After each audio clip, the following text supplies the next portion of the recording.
All right, everyone, we're a couple minutes past the hour. We'll go ahead and get started for our conversation tonight. Thanks for attending. We're going to go ahead and get started. Today's webinar is titled Getting to Zero, Mobilizing Black and Brown Communities, and brought to you by Proactive Community Services. Proactive Community Services was founded in February 2005 by an African-American woman who saw a need to close the widening social and health disparities that severely affected African Americans. PCS is a minority-serving human service organization located in the South suburban community of Flossmoor and provides comprehensive services to 28 South and 5 Southwest suburban communities. The agency's service portfolio includes health and wellness and workforce development and supportive services.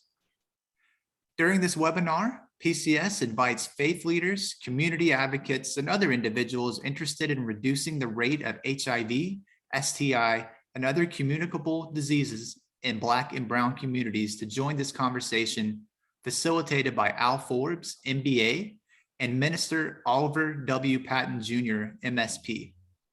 As a reminder, your cameras and microphones are set to off, so please write your questions and comments in the chat box, which we will be monitoring. We encourage your participation there.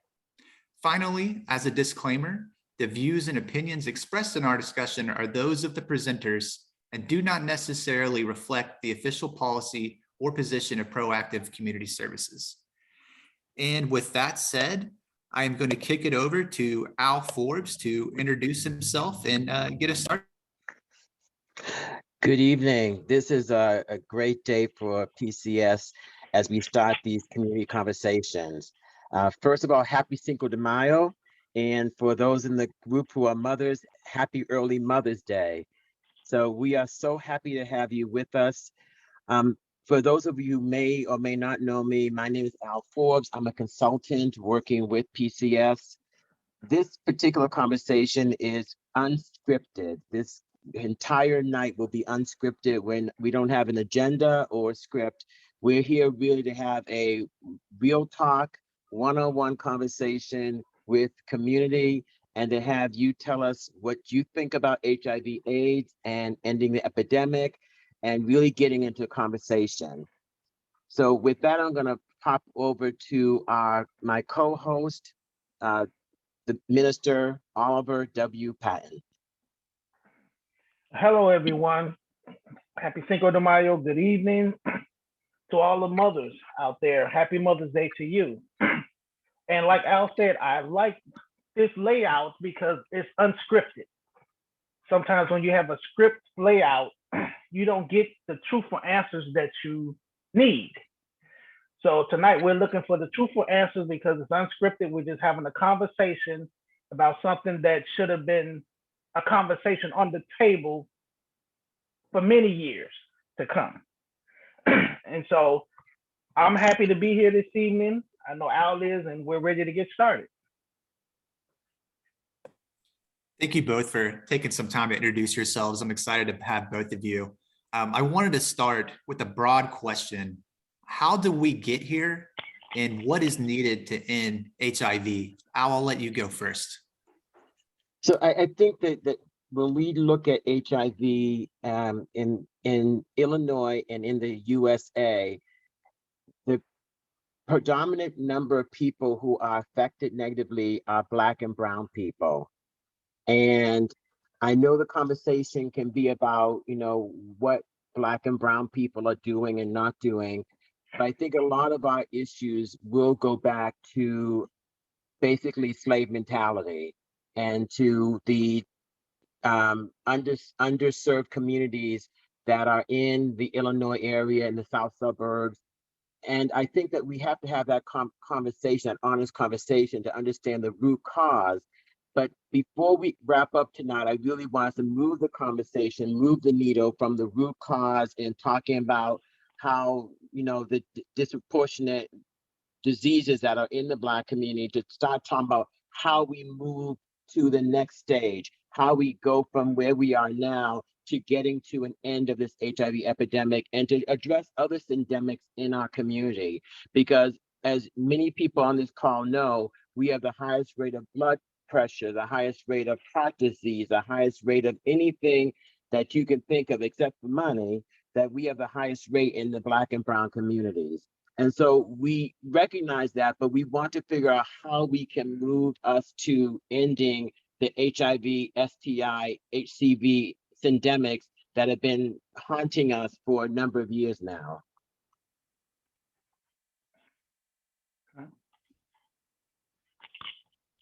And what I will say is that that has to include the Black church, it has to include the LGBT community, it has to include businesses, it has to include our representatives, our voted representatives. And that's what this conversation is really going to be about. How do we include them in the solution? Because if you're not part of the solution, you're part of the problem. And so we're going to challenge the people on this call today to figure out, are you going to be part of the problem or part of the solution? And I hope your answer is that you resoundingly say, we want to be part of the solution. How can we support PCS? How can we support my local church? How do I assist the process of moving forward? Minister Patton? Yeah, I think, Al, you hit it on the nose. You know, how do we get here? And I think sometimes we don't sit back and take observation of what has happened. We miss it. We don't talk about it. It's not brought up. It's not really mentioned. It's kind of swept under the rug. So within this day and time, it's time to stop sweeping stuff from under the rug and sitting on the table and dealing with it. You know, to have those hard conversations. People like to bypass conversations that they know is going to create some type of uncomfortability. But you need to be comfortable in the conversation, and you need to be uncomfortable because the conversation needs to be had. It needs to be in the present, it needs to be now because of the way things are going. You know, the HIV rate is still rising, even though sometimes it's probably kept quiet, kept a little bit low, but it's still rising. It's still going on. You know, how do we get here? We got here because we didn't address the situation when it started to happen the first time. We pushed it away. We pushed off to the side and didn't want to deal with it.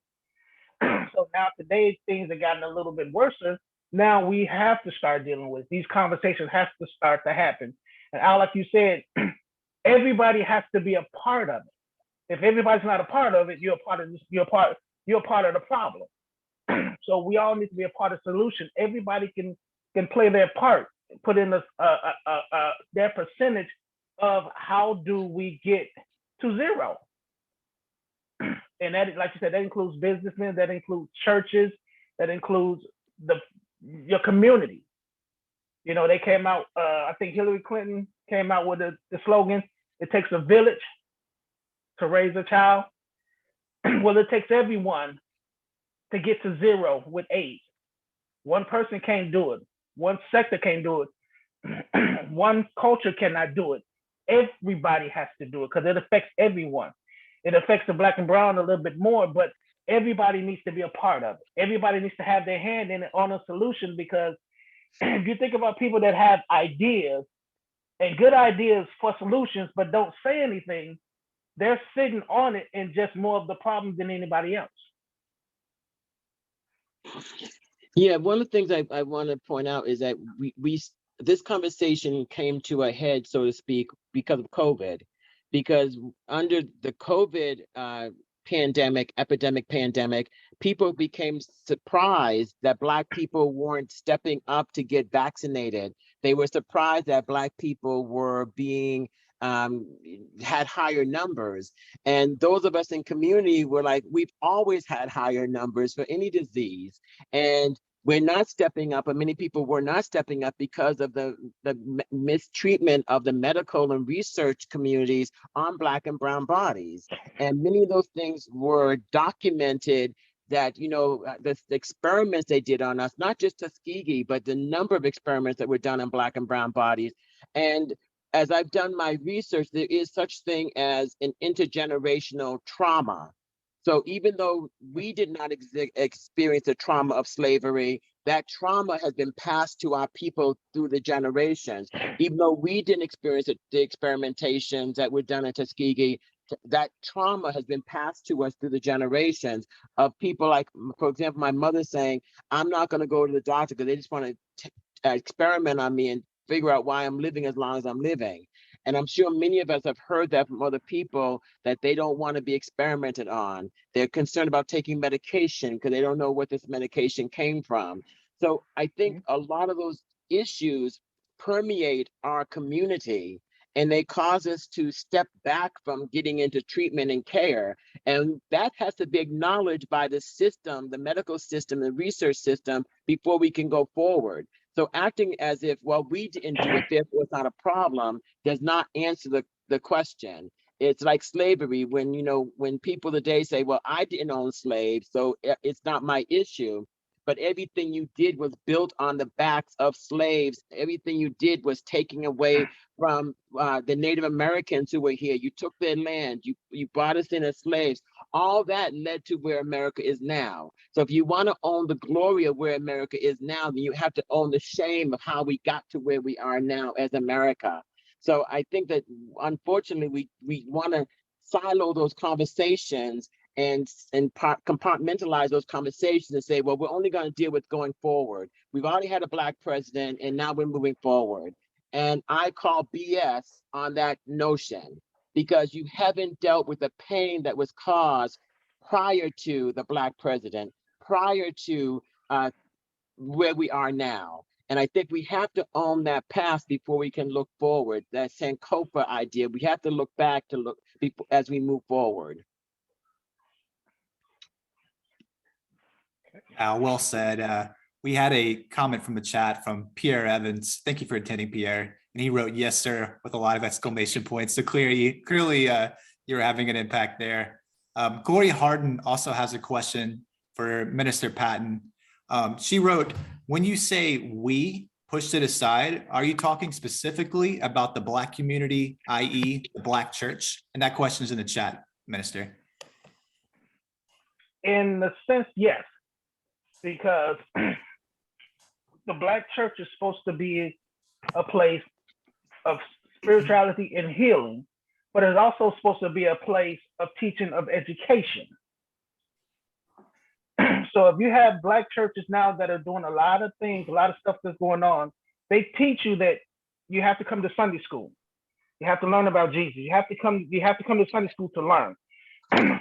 With the HIV pandemic and everything else that is going on, if the churches can take aside even one Saturday out of the month to do an educational study on HIV, because the church is supposed to be responsible for the spirituality of the person and also the physical of the person too. So you have to have both. You just can't have one. So we as a Black church, we have, from my personal standpoint, I've seen it taught once in the church, but I haven't seen it done to the effect where every month there's a back to basics education about HIV, about cancer, about lupus, about other diseases. There's none of that going on in the churches at all. So, and just imagine all the doctors and the nurses and the CNAs and the healthcare workers that are in church, but none of this training and none of this education is going on inside the church. Why is it not going on inside the church? The church has to break some type of protocol. Jesus healed and did everything that he can do in his power that his Father granted him. At all times, he did not shy away from it. He dealt with it then and there. Sometimes churches shy away from that because they're more into sticking to protocol or sticking to doctrine where they're here. Sometimes you have to break from that the way Jesus did. Jesus broke away from a lot of stuff and did some things that we couldn't understand. So while the church cannot break from their program protocol of their worship and have on a Saturday every month some type of education on HIV, education on COVID. COVID was running wild, but how many churches were open as a station to come get tested for COVID? Wasn't that many open. Not unless they was trying to do worship service.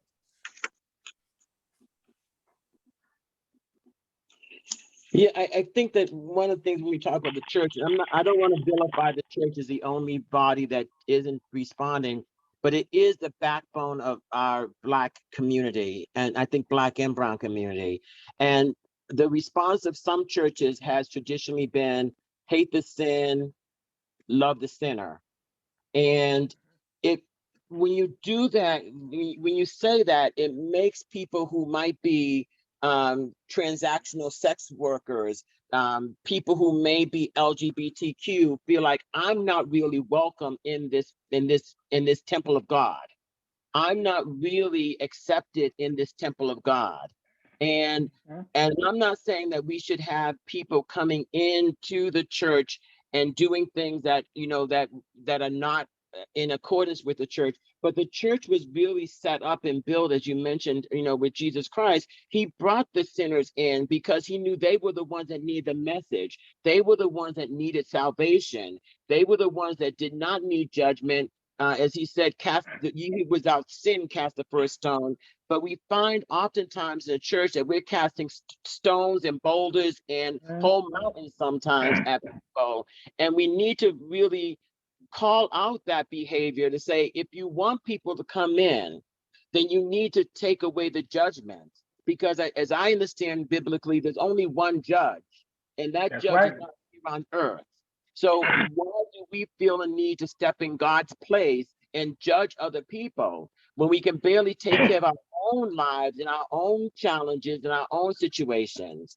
So I think that sometimes we get caught up in a lot of judgment and a lot of hypocrisy, and we really poison the message of the church. And so I think that, not to beat up the church, but let's make sure that we're walking the walk and talking the talk, and not just talking the talk. Correct. You're 100% correct. And I really want to encourage our listeners to, chime in the chat room. If you want to raise your hand, if you want to be unmuted, I think that Andrew can make that happen. But we really want to hear what you think, because it's not about Minister Patton and myself finding an end to HIV. It's about all of us. I see 18 people on this call. It's about the 18 of us figuring out in our respective communities, whether you're here in the South suburbs. I'm in Washington, D.C. right now, but I live in Boston. I know we have people from other parts of the country. What do we need to do individually, and what do we need to do collectively as Black and Brown people to make a change in the way that HIV is devastating our community, as well as other diseases, STIs, gonorrhea, chlamydia, syphilis, and hepatitis C. Those are just to name a few that I know that PCS does testing for, but there are many other diseases that are wreaking havoc among our Black and Brown bodies. So please jump into the conversation. Al, we had Yeah. a question from Gloria Harden in the chat for you. She wrote that, Al, you're talking about structural intergenerational trauma. How do we own it, solve it, if those structures continue to persist? Thank you, Gloria. I think that we need to recognize that, and I say this in a lot of my talks these days, stigma, shame, and guilt, and Dr. O added fear. So stigma, shame, guilt, and fear are what's really killing our Black and Brown people. We have stigma around slavery, shame around slavery. There's a fear of people around us. So stigma, shame, guilt, and fear are really the diseases that are not physical diseases that are haunting our community. And we do have a lot of structural issues. And I think one of the structures that I sometimes get frustrated when people say this, if we have to fix the police department, for example. Anyone in here who does reentry work or does work with the justice system, if you know your history, the police departments were really set up to monitor Black people post-slavery, post the release of the slaves, the proclamation, the declaration that released us. And so the police are doing exactly what they were set up to do. to monitor Black and brown bodies because you didn't want them to get out of control. So it's not about fixing the system, it's about changing the system, radically changing the system to now see us as a part of this country who deserve to be treated with equity and equality. Alicia, I saw that you had your hand up. I gave you permission to talk if you would like to. If not, you can also write a question in the chat.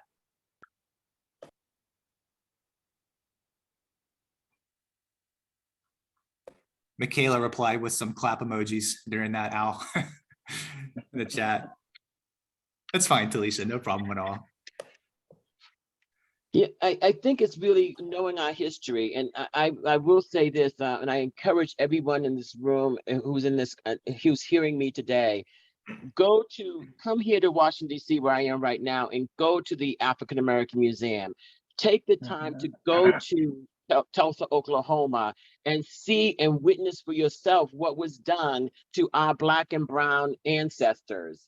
Because we don't talk about that either. We don't talk about going even back to Africa, where the Moors went from Africa and went to the white community and taught them how to take care of themselves, how to be functional. We don't talk about that. What we talk about is that we were swinging from vines and head hunting and running around half naked in Africa. That's not the reality. What we talk about or have shame about is that slaves who were here in this country. That's part of the story.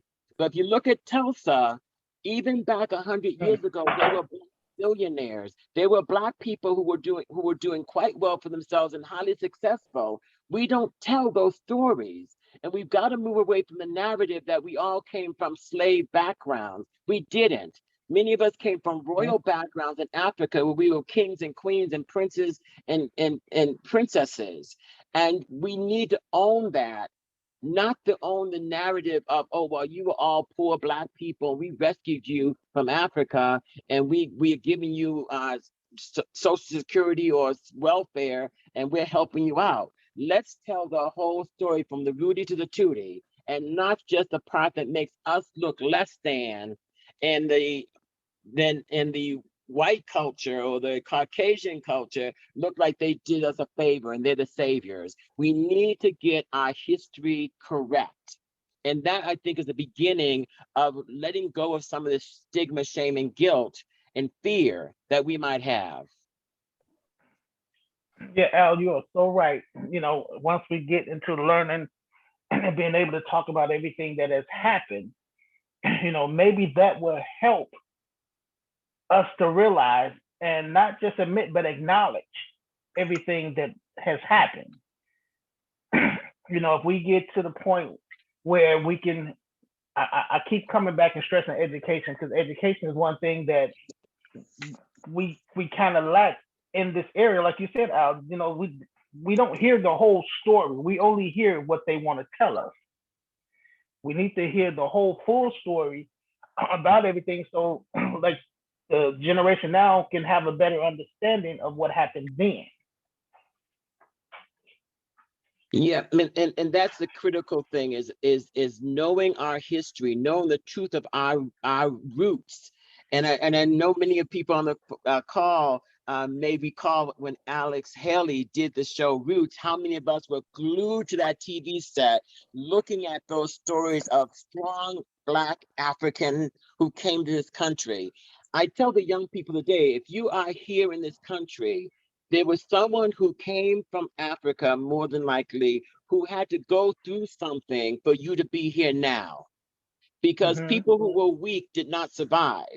People who didn't have a vision and a dream did not survive. So why is that now in 2022, we have so many people who are buying into this culture of drugs and gangs and separatism, when we should be together as a unit? And that's the fear of the dominating culture right now, that we will come together and we will unite. And that's why people like Dr. King and Malcolm X had to be eliminated, because Dr. King, before his death, if you remember, was starting to look beyond color and was looking at economic situations. When people in this country start talking about economics, all those divisions that we see around color and race all of a sudden drop.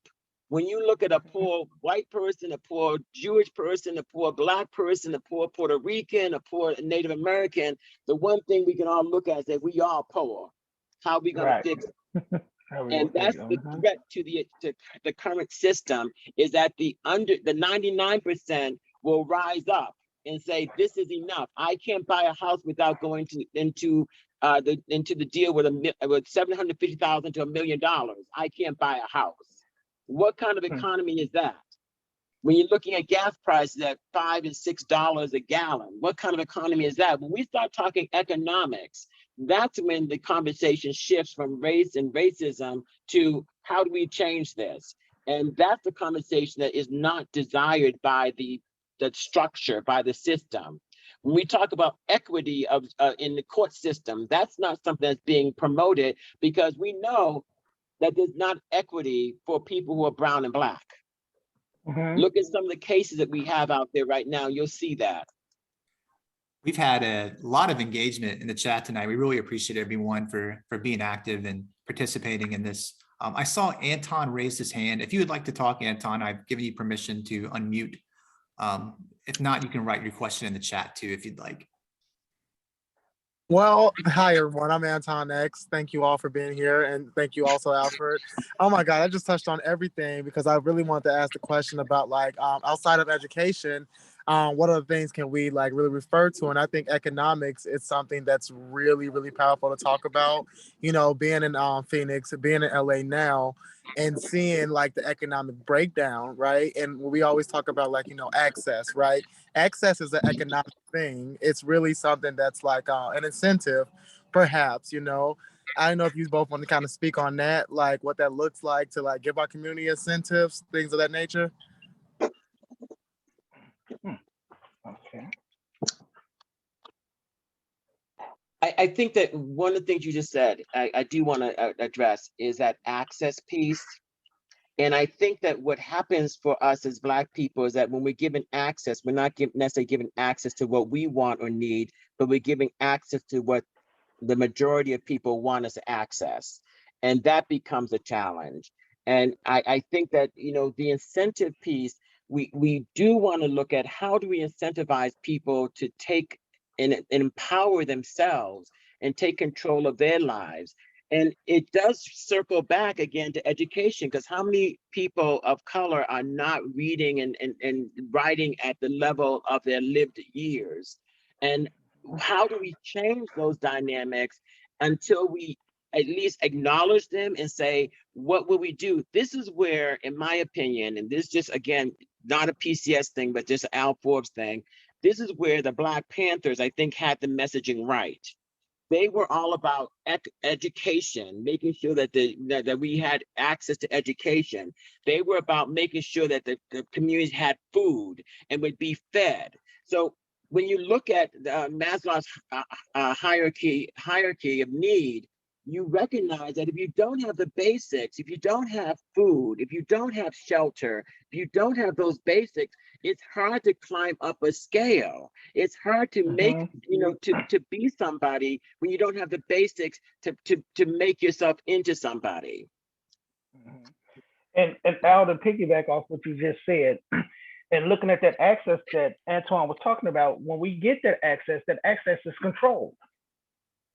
You know, we can't, it's controlled. So we're going into an environment of having access, but the access, we're controlled to what we can and cannot do. And that keeps us in a box.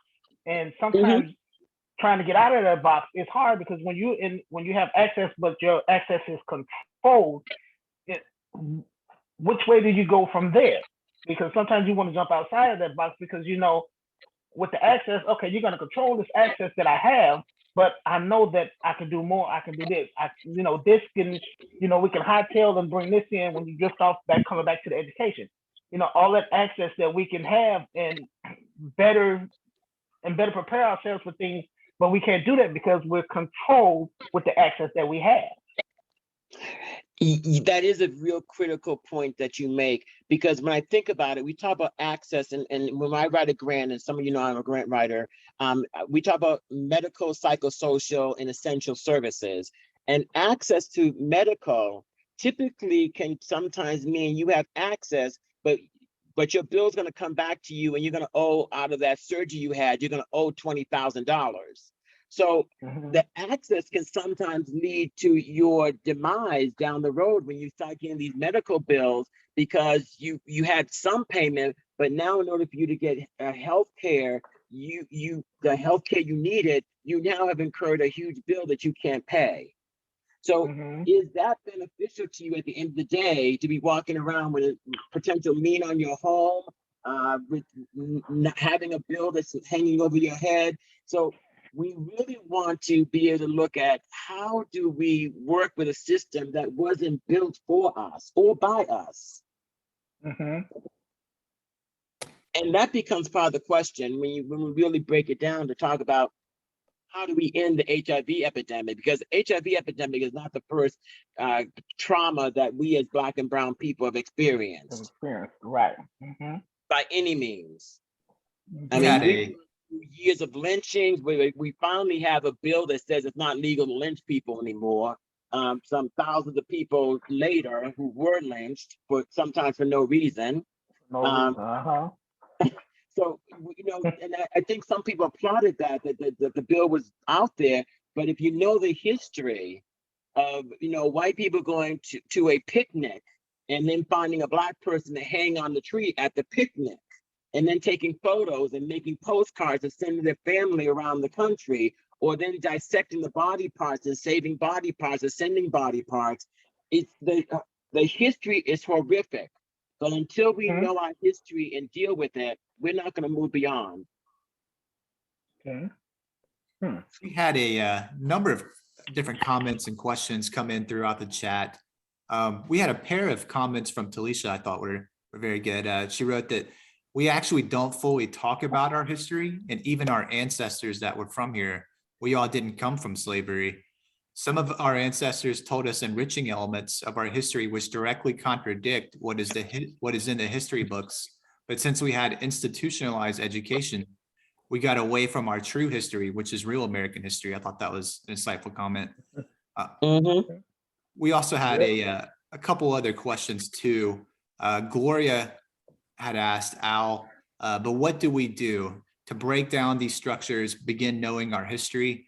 I think you had answered that sort of broadly with your monologue just then. But if you draw your attention to the question in the chat, Al, she wrote that, what do we do to break down these structures and start knowing our history? I think we have a challenge here, Gloria, because as I heard the question, I was thinking, do we break down the existing structures or create our own structures, things that work for us as a community? And I think that there's such a challenge here, because we look at, that's what the people in Tulsa did. They actually created their own economic community, where the dollar stayed in Tulsa, Oklahoma for, you know, for weeks and months. I think 90% of every dollar was spent by Blacks in Tulsa. Now, granted, there was the Green Book, so a lot of people went to Tulsa because they knew it was a safe place to go to. But if you look at that, well, we build our own economic system, but what happened? The people who didn't like Black people, the KKK specifically, came and destroyed it in a 90-day period of time. You know, first claiming that this young Black man bumped into a young white woman, so therefore that's what triggered this whole situation. But when you look at the real history of the bombs that were dropped in Tulsa, the taking and locking up the Black citizens from Tulsa and basically incarcerating them, and then allowing the white citizens of Tulsa to rummage through their homes and take the fur coats, take the silverware, take the grand pianos, take, and then burn it down to the ground. We realize that that's why a lot of people decided, I'm not going to be more than I can be. because I'm not going to do that to have someone come and take it away from me. So we have to, if we're going to rebuild a structure, we have to build in a way that it cannot be taken away. And that's the challenge. How do we build something that can last for the duration and not be taken away? And for some people, that's why there's no intergenerational wealth. Not that the grandfather or the father didn't have wealth, but it was taken away. So that's a real challenge for people of color, to build something that doesn't get destroyed out of greed and jealousy. Because as a white person, how a black person, how in part of my friendship, how a nigga got more money than I got. That ain't gonna happen while I'm here. And out of that greed and jealousy, I go in and take what you have, or just kill you.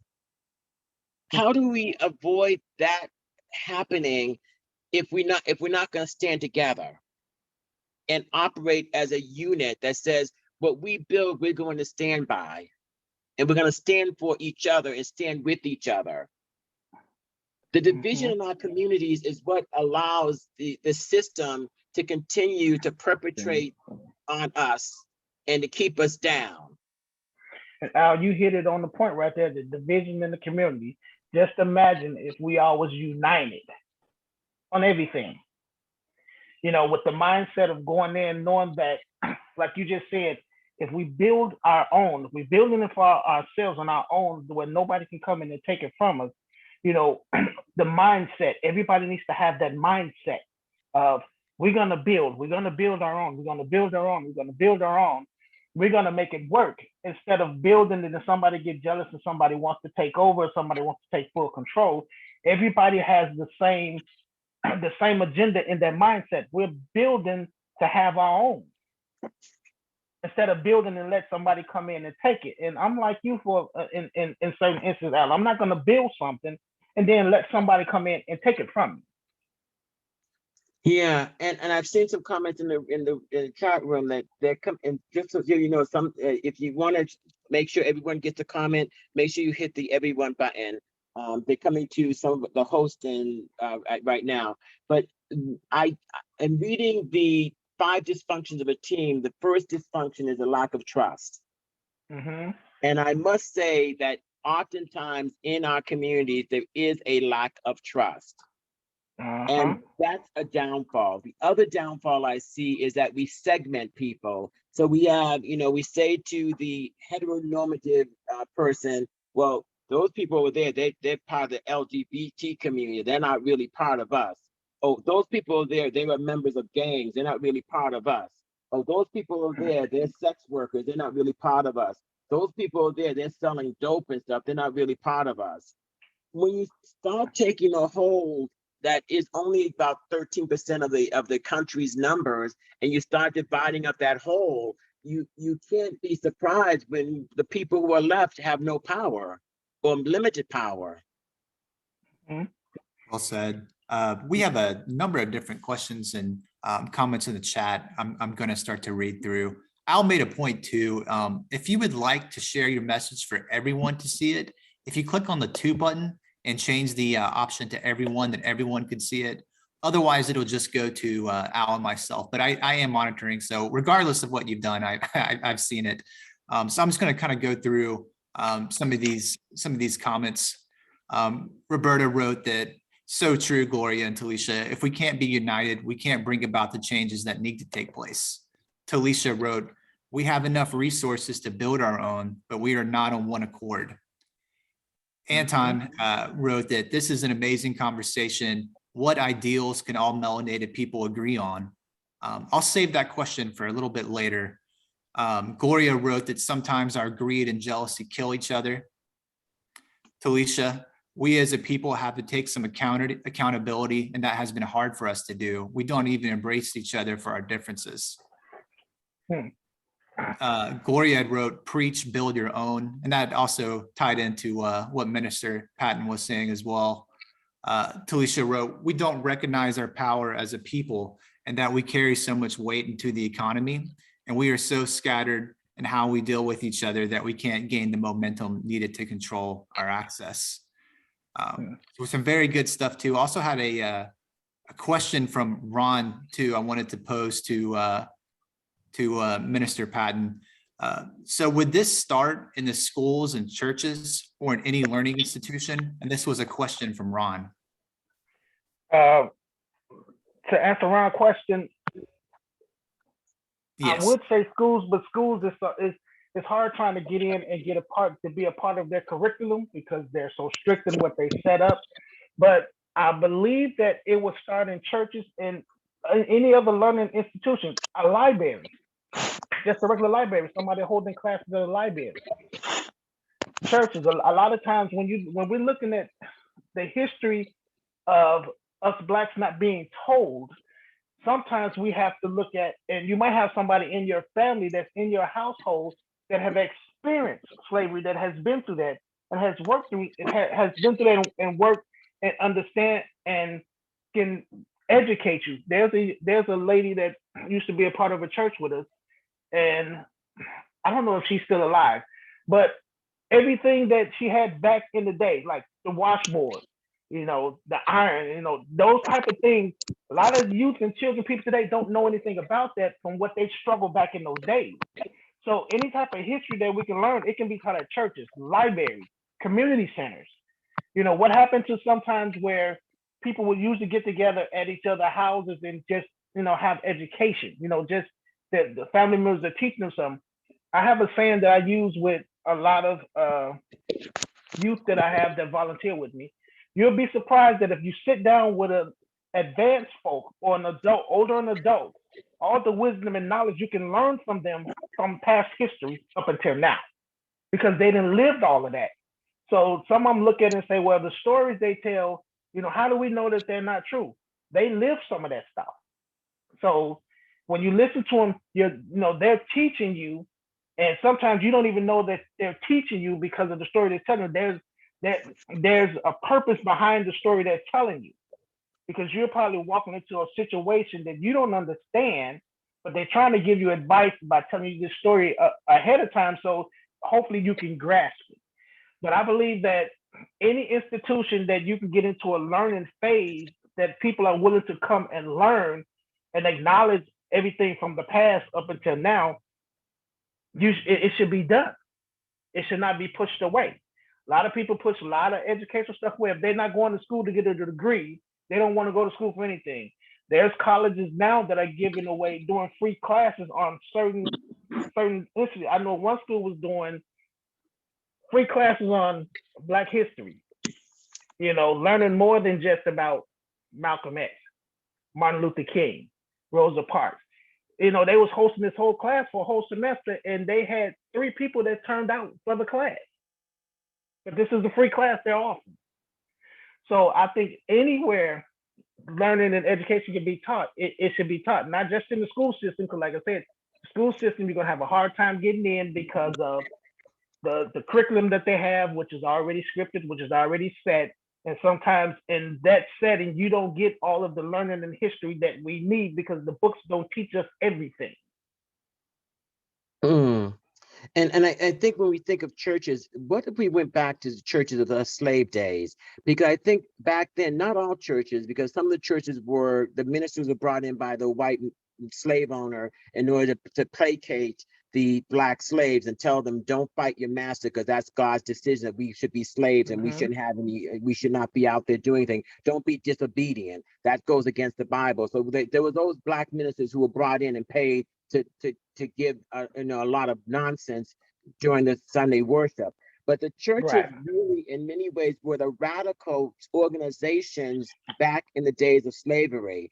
They were organizing so that, because that was the only place that Black people could go and actually have conversations and be more than just workers. So that was where we went. And I think we maybe need to go back to that we need to go back and utilize our collective belief that there is a higher power, that there is a God, that there is a future, and that we can work together towards that future. I'm not saying we all have to believe the same thing all the time in terms of what your religion is, but let's look that there is something that we as a culture, we as a people are moving towards, and not to take the message that we can't do. We can't do. You're not smart enough. You're not good enough. I mean, look at what Judge Jackson just went through to get onto the Supreme Court. They went through, questions and issues that would not have been asked of a white person were they applying for the same positioning. So it's those kind of things that we need to rethink how we want to work, recalibrate, and say, instead of us looking at the LGBT community and vilifying them, let's take examples out of our history books of those people who made us where we have got us to where we are today. For example, Bayard Rustin was identified as a gay man, and they wanted to move him out of Dr. King's party and as preparing for the March on Washington, and they threatened to claim that Dr. King and Bayard Rustin were having an affair. When they went to do the work themselves, they found that they were not as able as they thought they would be, and they had to bring Bayard Rustin back in. Fortunate for us as people of color, Bayard Rustin put his pride aside and said, I'm going to come back in and make this work. That's at least my narrative. And someone can correct me if I'm incorrect there. But there are a lot of Black, gay, and lesbian and transgender people who have done a lot for us to be where we are in terms of rights, our civil rights. And we put those people aside and want to vilify the Black, gay, lesbian, transgender, queer, questioning community as being a bad group of people. And I think, as Talisha was saying, we don't even accept our own differences. We're not open and welcoming people. But trust me, when you were on that ship coming from Africa to the US, you didn't worry about what someone's gender was or what their sexuality was or what their orientation was. All you had to be concerned about was survival. Now that we've gotten comfortable as a people, we can now choose who we're going to throw away. That we don't believe that all Black lives matter. It's some Black lives matter, and there are a whole bunch that don't matter because they're drug dealers, they're homosexuals, they're sex workers. We have to speak truth to power. If Black lives matter, then all Black lives matter. Howie and Mr. Patton, we had some more comments and questions come in. We really appreciate, again, the engagement from everyone tonight. It's been great hearing our speakers and everyone participating as well. We had a comment come in from Tribeca who wrote that really great points made. It's great to see people enjoying it so far. I'll go through a few of the things that have come in since the last time I checked the chat. Roberta had written, I think the change needs to start with institutions that cannot be silenced like they are currently doing in different states by passing laws against teaching critical race theory in schools. A lot of the churches have to get out of the us for and no more, or the us and them mentality, and get out in the communities to help bring solutions. I thought that was a good comment. And Anton X wrote that I'm seriously still confused on the concept of critical race theory. Truth is truth. And Talisha wrote, we put so much of our weakness and lack of unity on display with no internal or effective solutions. We still do the light skin, dark skin thing. We've had some really good engagement so far too. And I wanted to go back as well to a question that Anton posed earlier. What are some ideals that all people of color can all agree on? Al, could you take that? I can try to take it. I'm going to also pull in Brother Patton on this one too, of course. And that's a good question, because I think when you don't start off with the premise that all Black lives matter, I'm not sure if you can ever get to something that we all agree on. And I think that I think we all agree to some degree that we should be allowed to live. But I think that that's where the rubber hits the road. We are so fractured, we are so hurt, we are so traumatized that we can't come together and say, for this purpose, that we want to do X, Y, Z. It's like we have to go and find and say, well, I'm not going to work with this person, I'm not going to work with that person, I'm not going to work with that person. And it comes down to trust. And we see that most evidently when we're talking about money and trust. And it's like, let's build an organization. And the first question comes down, who's going to keep the money? And that's when we all fall apart because like, Fall well, I apart. don't trust you to hold on to no money. We don't know who you are. We don't know what you're going to do with the money. But I think that's an excellent question, Anton. And I think we need to find that core thing that we can say we all believe and we all agree on, at least to some degree. Maybe not, everybody's 100%, but I think that education is something we will agree on. But then when we get into the detail of the matter, that's when we disagree. Black Lives Matter, we all agree on, but we get into details of which Black Lives Matter, that's when we start to disagree. I think we agree at the Uber level, but not in the details. And that's when people start fractioning and becoming siloed and compartmentalized. And then we have a whole group who become silent. That I'm not gonna participate. And Al, you're right. I think when we look at it, what we agree on, and I'm pretty sure everybody in that it talks about, like Antoine, the question he asked, if you look at it from an overall standpoint, we often agree on money because everybody's going to feel the same way about money. Now, when you say it come down to details, okay, well, now we all agree on money, but okay, who's going to watch the money? Who's going to hold the money? How are we going to make the money? Everybody's not going to agree so much, and that's where the lack of trust come in. I have, they say all Black Lives Matter, and I'm gonna tell the story because it happened to me. I had a couple of people ask me why I didn't have on a Black Lives Matter T-shirt, and I told them because in actuality, all Black lives do not matter. Why does Black Lives matter? And you guys come on the protest when the police kill somebody, but we're killing each other every day. I don't see nobody saying anything about that. So why am I gonna wear a Black Lives Matter T-shirt when somebody just killed and it's on the news by a cop? But here it is, Jimmy shot John today. Tomorrow, who knows what happened? 3 days ago, somebody shot little Michaela. But there's nobody out protesting that, but you want to protest the police department. You want to go back and defund the police department. So, like I said, when we as a Black race, what can we agree on? What can we agree on? That's a thin line. That's a thin line. Because if you get a lot of Black people together in a discussion, not like this one, but a separate discussion, they're not always going to agree because somebody always going to want to have the upper on somebody, or they think I know more than you do, this and that. How can we agree? How can we agree as Black people? How can we come together and unite and be able to unite together and be able to build together? If, like you said, Al, the 5 dysfunction of it, lack of trust, the attitude coming in, the ego coming in. How can we work together to build? How can we trust anyone? How can we agree? And I think Talisha said it's we still doing the black and light skin thing. It's still going on. There's no trust. A dark skinned guy don't trust a light skinned person. And vice versa. We're all African Americans. Why we can't trust each other? Somebody always wants the upper hand of somebody. Let's trust each other and let's work together and unite together to build together in order to get where we need to get instead of setting ourselves back. Yeah, and I think that also what comes up when we talk about the dysfunctions of a team, or we're going to talk, I'm saying team, but at this point we're talking group, is commitment. And I think that we sometimes have people who can talk a good talk, but when it comes time to commit, to put their time into it, to put their money into it, to put their effort into it, a program or an advancement of our community, all of a sudden they go silent.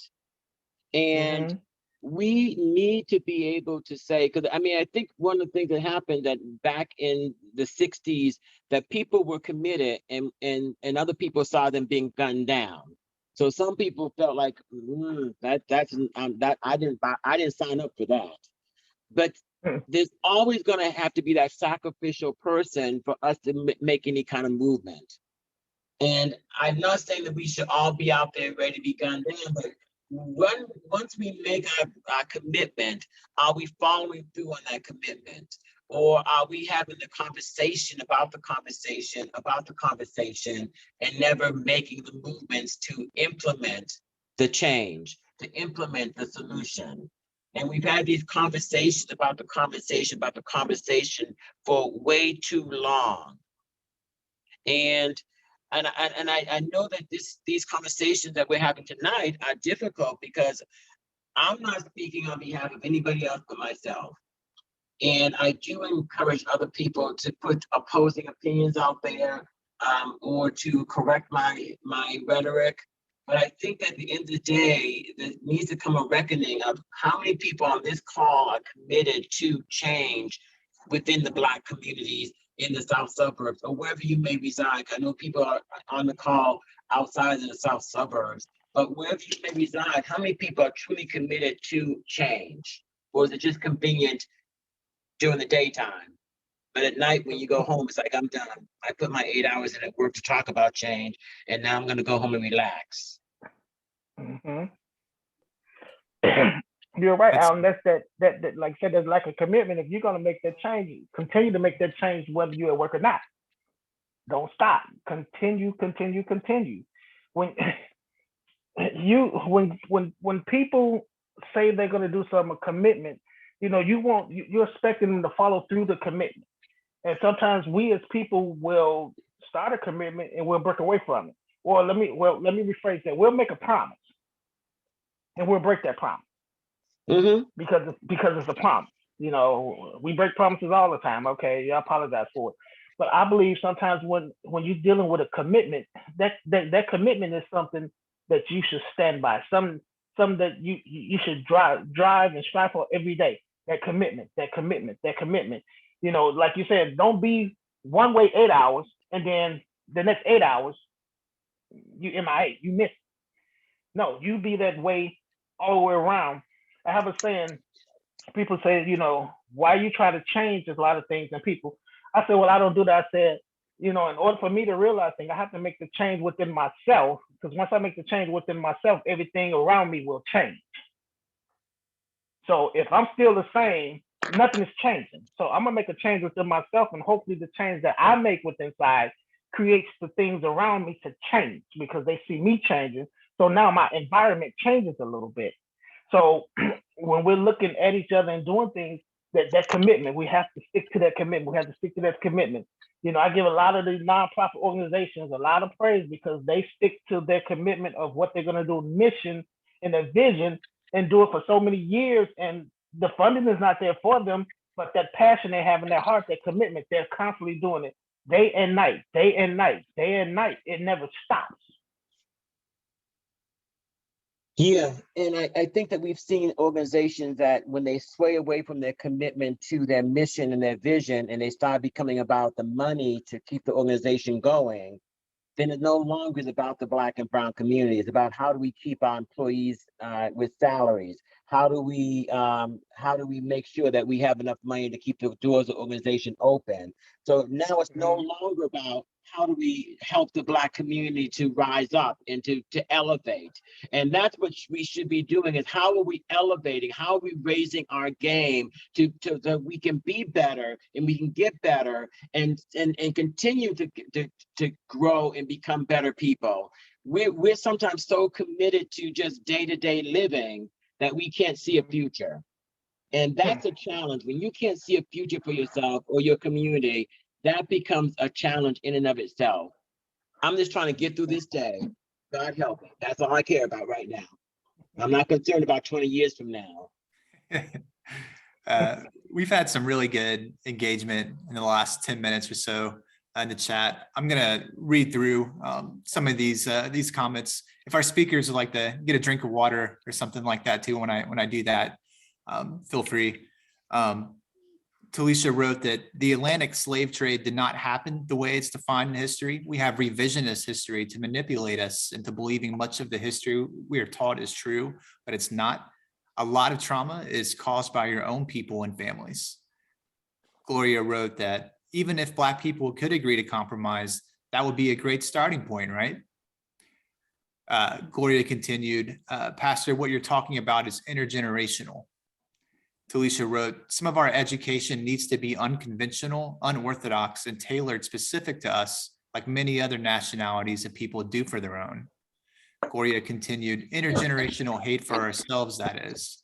And then Ron wrote, but we set up in church and claim to be spiritual. Gloria continued, I disagreed that all Black lives do not matter. All lives matter to someone and somebody. And Talisha wrote, being spiritual and being in a church have degrees of separation because you can be spiritual whether you go to church or not. Many are religiously indoctrinated and let others tell them how to think. Kaylee Green Patton wrote that we have to agree to disagree, walk away, but still move forward. Talisha continued, I agree many have to make a stronger effort to agree to disagree without slinging mud. But once we disagree, we let interfere with any forward communication because someone wants to be right and wants the other to be wrong. Ron wrote that that's communication and dialogue. Al continued, Black people hate to see other Black people do better than them, so you have a lot of jealous and spitefulness in our communities. Everybody don't want to bring everybody up in our communities. Yeah, there's a lot of powerful stuff in there. And I think that one of the things that Miss Gloria had mentioned is that about all lives mattering. But I do want to bring to point that if we think about it, are there some Black lives that we either we think or that society thinks don't matter, that are disposable people? And I think that we create a lot of disposable people, and then what happens is because of the implicit and explicit biases that we have, we are affected by racism and homophobia and all the isms and obias as well as anybody else. You can't live in a world where there's racism and homophobia and sexism and say, I'm not affected by it. It's like the person says, I don't see color. Well, if you don't see color, you don't see me. Now, you might say that you don't allow color to influence your decision making, but when you say you don't see color, you don't see me, in my opinion. But I think that because of all the obias and isms, we need to at least admit that. So when you walk down the street and you see a big Black man walking towards you, white culture has taught us that you should be afraid. And some of us are afraid. When you see a gang of Black boys on the corner, do you want to move over and walk the other way? Because that's supposed to be a dangerous group. So some of those hidden messages and sometimes overt messages, covert and overt messages, have reached into our psyche and they affect the way that we think. And until we acknowledge that, we can't move beyond it. And I think that sometimes we too, and some people say, well, if you're Black, you can't be racist. Well, I know that a lot of gay men are homophobic and they hate themselves and they hate other people who make them think about themselves. So I think that you can be anything your mind will lead you to be. You can be poor and hate other poor people. You can be a reformed smoker and hate all people who smoke. I think that hate is a powerful thing. And when we don't combat it with love, hate becomes the winner in the situation. So I just want us to really be honest with that dialogue in terms of not that we may be biased in the way that I'm talking about, but are there people that we see that are biased, and does that bias negatively affect our ability to come together? Because I don't think we have to come together and agree on everything. As Tamisha said, that let's agree to disagree. I may not agree with your lifestyle, but I don't have to dispose of you in order to be who I am. I don't have to build my reputation by stepping on you. I don't have to be the crab in the bucket the only way to get to the top is by crawling all over all of you to get to the top. I believe, as Stephen Covey says, I love Stephen Covey so much, that we can have win-win situations. We don't have to have a win-loss situation. We can have win-win situations. We have to work harder for the win-win situation. We don't run away from conflict. We can embrace conflict and say we don't agree, but we can still love each other. I don't have to hate you because I don't agree with you. And in our minds, we think, well, if there's conflict, I can't deal with you. And that's true. I think in the conversation, I think that was Kelly that said we have to agree to disagree. And sometimes that don't happen. People, like, everybody wants to be right. Everybody wants to be right, or everybody thinks they're right, or alludes to everything that they say is right. But sometimes, Al, you said something that, not to admit it, but if we acknowledge the things, if we just acknowledge it, Yes. now we can step back and take a look, because now we're acknowledging it, because admitting it and acknowledging it is two different things. So if we acknowledge it, that means, okay, our eyes are open to, whoa, wait a minute, I am wrong. I'm not always right. and I think that's where we are, and going, and trying to learn and get things where they need to be. I think Albert said it, that the jealousy come in where we can't stand that see Black people have things in the community. That's what the jealousy sets in. And yeah, sometimes it is, because sometimes most Black people, when you look at certain things, and I'm pretty sure everybody that's in this conversation, a part of this webinar tonight, have seen it, where you've had a competition with your neighbor. Your neighbor gets a new car. Now you go get a brand new car. It's always like it's a competition. It should not be a competition. They should not. We should love and praise the people for what they have and what they've done, because they struggle to get it. We struggle to get certain things. So we want somebody to give us praise too for what we've done, this and that. And we look at it, everything as a whole, and say, well, hey, such and such is doing real good. I'm happy for them. But when we see somebody doing good, what they do to deserve that, they don't deserve none of that. We all fall under the grace and mercy of God. He blesses some of us, and we get things that we don't even deserve. Lord knows some of the things that we do, we don't deserve what he gives us. So why are we looking at everything with us among each other in the Black community as a competition? And I think that's one of the pieces of the puzzle of the problem is we're always trying to compete against each other. We can never agree with each other, because they look at everything as a competition. And I think Talisha mentioned it before, we get out of that mindset and get into a psychological set of our mindset, and step back and realize and think to ourselves, well, we take an assessment of our own self. We sit back and take an assessment of ourselves and say, well, hey, wait a minute. I was busy looking at somebody else, trying to profile and assess them. I need to step back and take a look and take an inventory of myself. I'm not doing things to a perfect level up here or down here. Al, I like your example you used, that we're doing it at an Uber level and not this level. So if we step back and actually take an observation of ourselves and see what we're doing, that hopefully that light comes to open that, hey, wait, we're not doing things the way we should be doing. And I think when we're all together, we come together at the table. Not coming to the table saying this is what we brought, we come to the table, and everything that we bring into the table, we utilize everything that's brought to the table to somehow bring solutions to the issues that are going on that we're trying to solve. I think Barack Obama said it to them that, people that was complaining about what was going on, he said, just get to the table. If you get in the room and get to the table, you'll know what's going on. Don't complain about what's going on in the room at the table if you're not in there. Right. And unfortunately, we have a culture that has been nurtured and fed and has grown on hurt, pain, and trauma. And we are not able or willing or ready to acknowledge, as you mentioned earlier, acknowledging it, don't have to accept it, but to acknowledge that we are hurt, that we are in pain, and we are dealing with trauma. And until we acknowledge those things, we can't get to the core of our being and be truly who we are. I think many people walk around, they don't even know who they really are.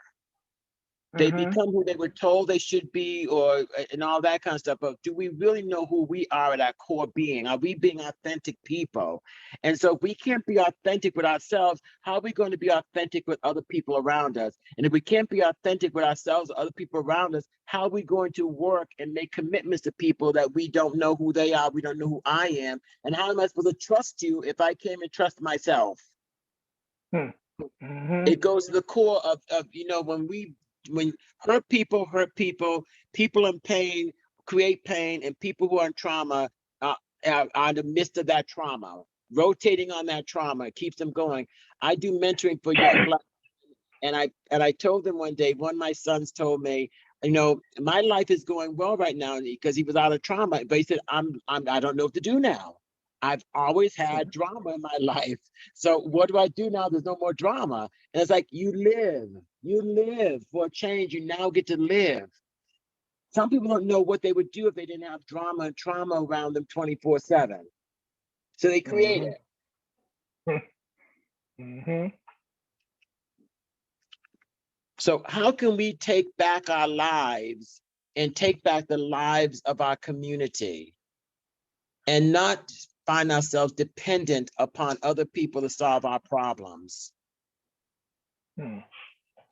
That's the core of this conversation. What can we do as 19 people on this call to make a change in the world that we live and breathe in every day? Mm-hmm. And so for the next few weeks, I have scheduled out speakers up till July something.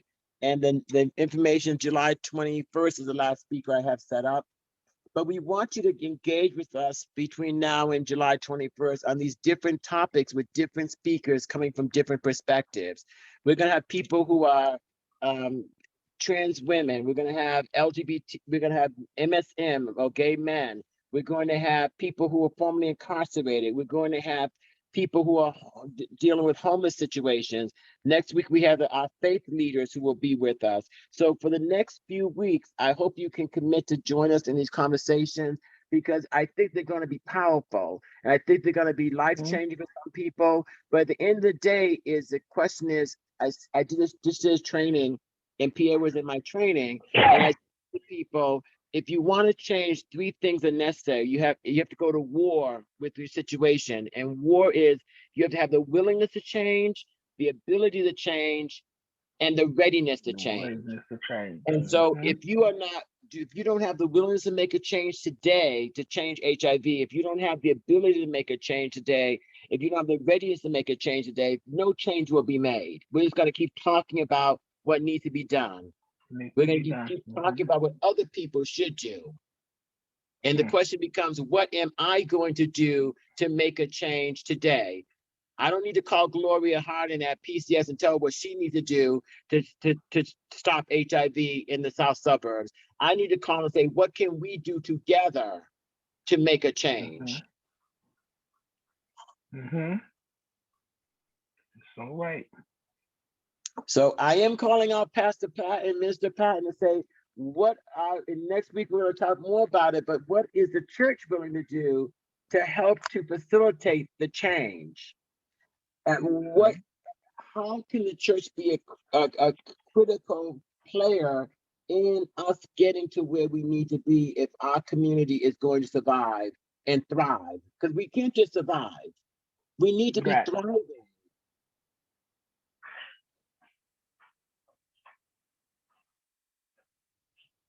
Okay.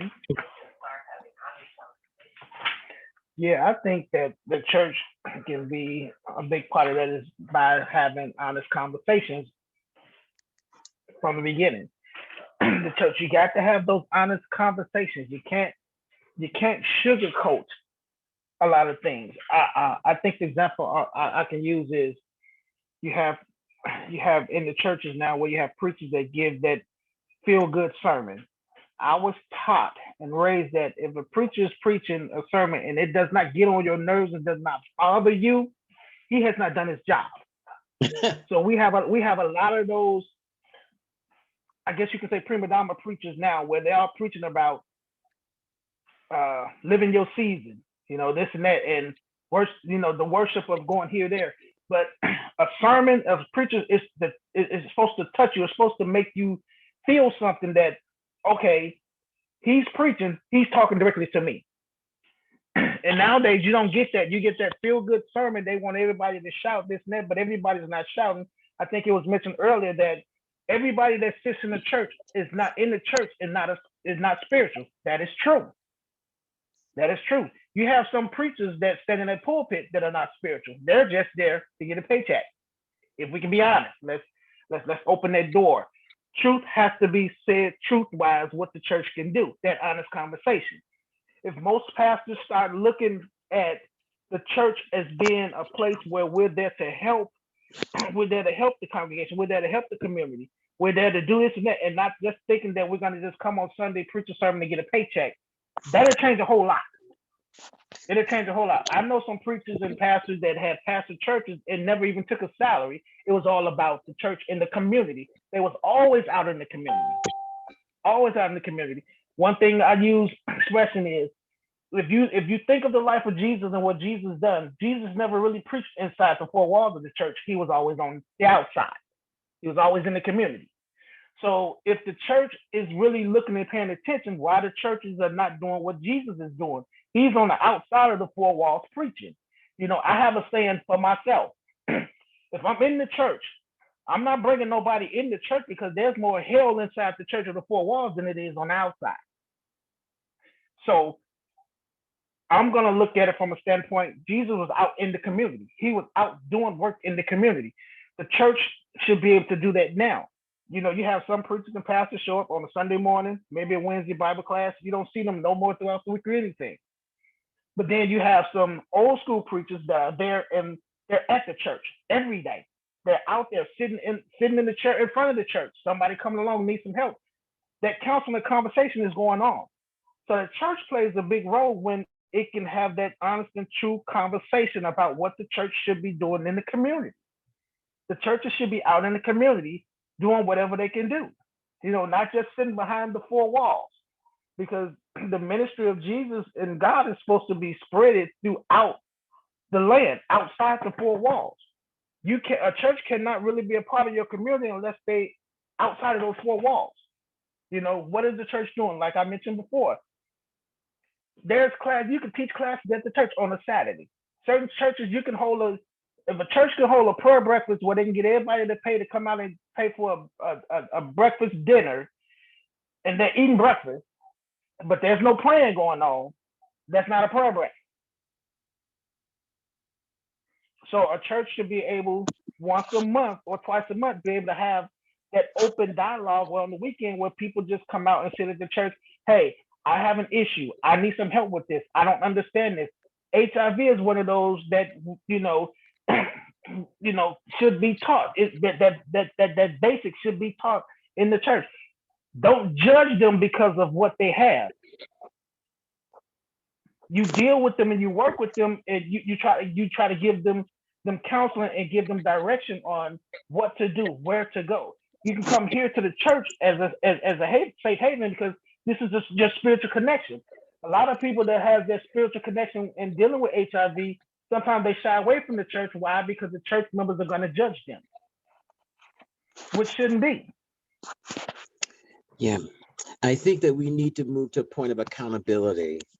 And we oftentimes have people who will talk about what's going on in the church, but they'll be the one in the front row on Sunday, and they'll be the one pulling out their checkbooks or pulling out their wallets and dropping money in the collection plate. But they have a lot of concerns about the church, but they're not holding the church accountable. I think that each one of us needs to hold not only ourselves accountable, but our community around us accountable, hold PCS accountable, hold the church accountable, to say, if you're here about something, be about something. And we're not putting those messages out there because it's easier to go along and get along than to be the one to say, no, we've got to stop this. We're going in the wrong direction. Let's stop and do a navigation of what's going on, because just like Miss Garman says, when you're driving, you know, rerouting, it's time for us to reroute and figure out, how do we get from where we are now to where we really want to be? And that's another thing that Stephen Covey says, is start with the end in mind. So if you know where you want to be, then we can plan, how do we get there? And then we can be accountable to the plan, because we've written down what the plan is. And as someone said today during my workshops here, our bodies are regulated so that when you have things that you are checking off your to-do list and you getting them done, there's a dopamine kick that you get. You experience this high because you've gotten something done. So I think that let us get together, figure out what we can do. And it might just be one or two different events, one or two different things, but what can we do between now and July 21st to really put some changes in place, Juneteenth is coming up. We have a lot of great days coming up that we can talk about. Let's do something as a collective. And I do appreciate everyone being here. We're coming down to the last 9 minutes. And I really want to encourage people to take a moment to come off of mute and to share their thought before we wrap up. There is a survey, a poll that we will put out for you. It's I think 5 questions. Please take the poll. But in the last few minutes, please, if you want to come off mute and say 1 or 2 words about, what this session has meant for you, what you think about the session or what you think about HIV. This is an opportunity. We have about 8 minutes now. So please feel free to come off mute and to share your thoughts. Okay, Al, before they do that, I just want to add one more thing to what I was talking about. Also, the church needs to show us how to apply its principles in life. It needs to be transparent and available for all, and not just for those who pay their tithes and donate to the church. See, the church is very judgmental on sin. So I think that, open the door too. Like Al said, if anyone would like to unmute, if you raise your hand, I'll give you the floor. I also launched the poll that he mentioned earlier. We appreciate responses on that because it can help us shape some of our content going forward. One other thing too is I'm going to post a list with some links as well for the additional upcoming webinars that we'll have this month, and I'll share that in the chat. Yeah, and invite other people to join us next week when we talk about it's going to be a faith-based meeting next week, so it'll be a good one.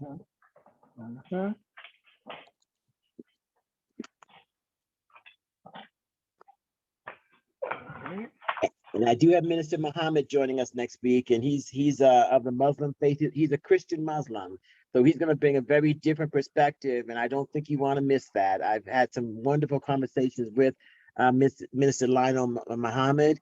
He's a formerly incarcerated person. He's a minister in the Muslim faith, and he's also based his faith was initially Christian, and he's found a way to have the two work together. And so it's going to be a powerful session. We have a few minutes left, but I do really want to thank Minister Patton and Al for taking some time today to speak with everyone. It's been a very insightful session, and I think I've learned a lot, and I think everybody's had a good time. If anyone has any questions, feel free to write them in the chat or any other comments or anything. We really appreciate y'all.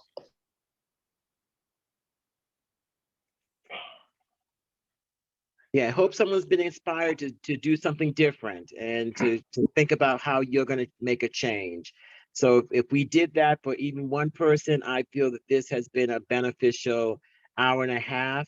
But we really want you all to be the agents of change, because if it can't be done by PCS alone, it can't be done by the state or federal government, because it has to be from within our community. I really believe that it has to come from us wanting to change, being willing, able, and ready to make that change. And like Al said, share your part of the puzzle, because your part of the puzzle is just as important as everybody else's part. Because when everybody puts into the puzzle gets completed, and once the puzzle is completed, then we have a solution to work with. So don't feel that your idea is just not good. Every idea is good. Just bring it to the table. Bring it to the table. And every good idea germinates from the beginning. And so your idea may not be the best idea, but we can build on your idea and we can take it somewhere.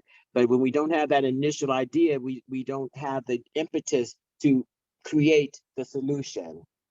So definitely everyone's idea is equally valuable. They may not all be implemented, but it's equally valuable for you to have a voice at the table. If you're not at the table, you're on the menu.